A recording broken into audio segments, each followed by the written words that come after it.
Hi, Dr. Pelto here. I want to talk today about something called edema and lymphedema.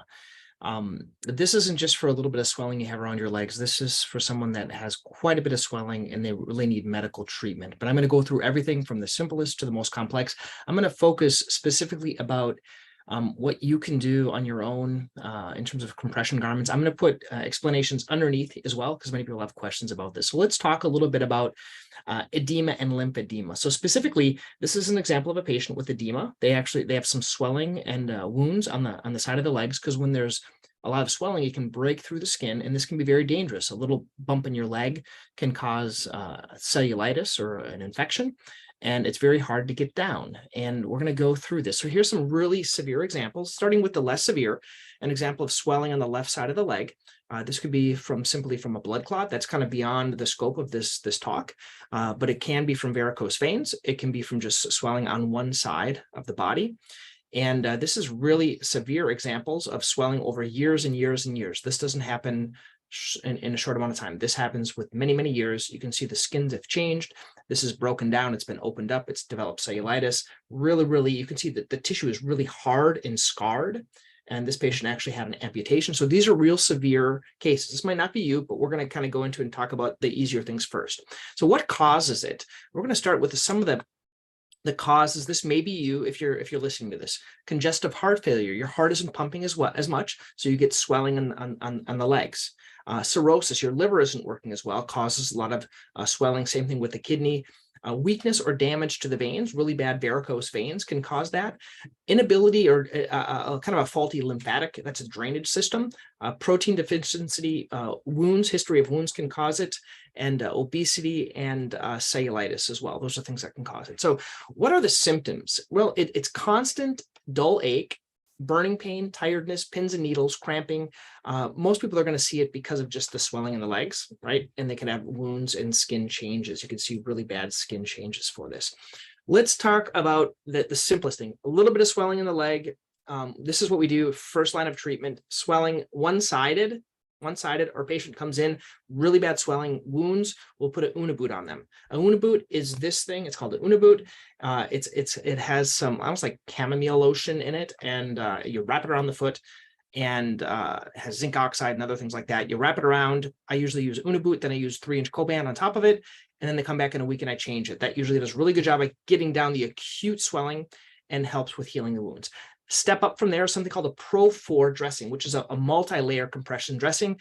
You can see there's 4 different wraps instead of just 2. So you put those 4 on there, gets much more compression. You change that weekly as well. That's the next step up that you can't do these things in your home. I guess you could buy it on Amazon and try, but watch a lot of videos. Okay, just don't do it the wrong way.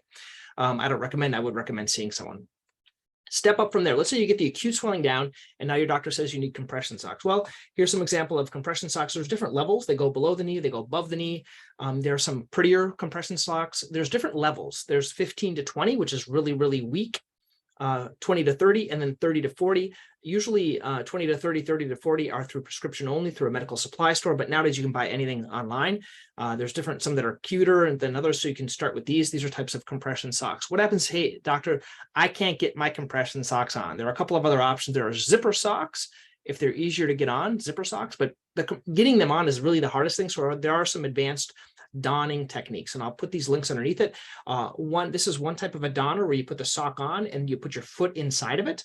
I have patients that use these. This is the most common one that I see from my patients. It's this little thing where you have these 2 cords.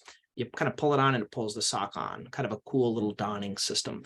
These are the simpler things of donning. There are some more advanced ways, call them donners, of putting it on. This is called the Dolphin Donner. So let me show you this.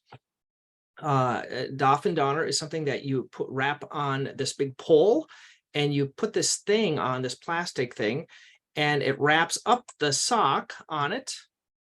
And then very easily, once it wraps it up, you can very easily put it on the foot. If you're having to do this every single day, if you really have a challenge, this is the one that I would recommend using, is the Dolphin Donner. It's about $100 or so, but it makes it really easy to put on. You can preload them. You can get 2 of them, preload them, and they're all set for both legs. So that's the best way, the easiest way of getting these on if you're using them every single day. It's called the Dolphin Donner. If you don't want to use that, this is something else called a Circ Aid.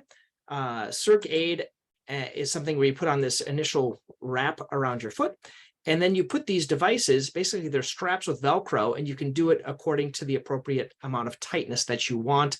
It's pretty easy to use these things as well. These are called Circ Aid, and you put different compression levels on it around. You can see it, what do you want, 15 to 20, 20 to 30, 40 to 50. And based on that, you just really strap those around. Those are something else that you can do. A similar thing is called a ferro wrap, which looks something like this, which is very similar to the Circ Aid. Same thing, you kind of wrap it around the leg. And you put this initial, almost like a sock on first, and then you wrap it around. So both of these are other options compared to like compression socks, if compression socks don't work for you. Another one is called Extremities. This is another one that you can easily put on your leg. It has a combination of a zipper and something to tighten it. So you tighten it on both sides. This is another example right here of a patient using this one as well.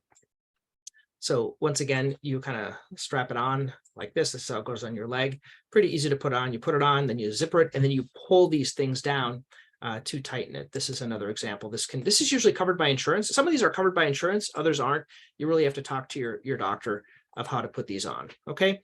And then finally, the last thing we're talking about here is these compression pumps.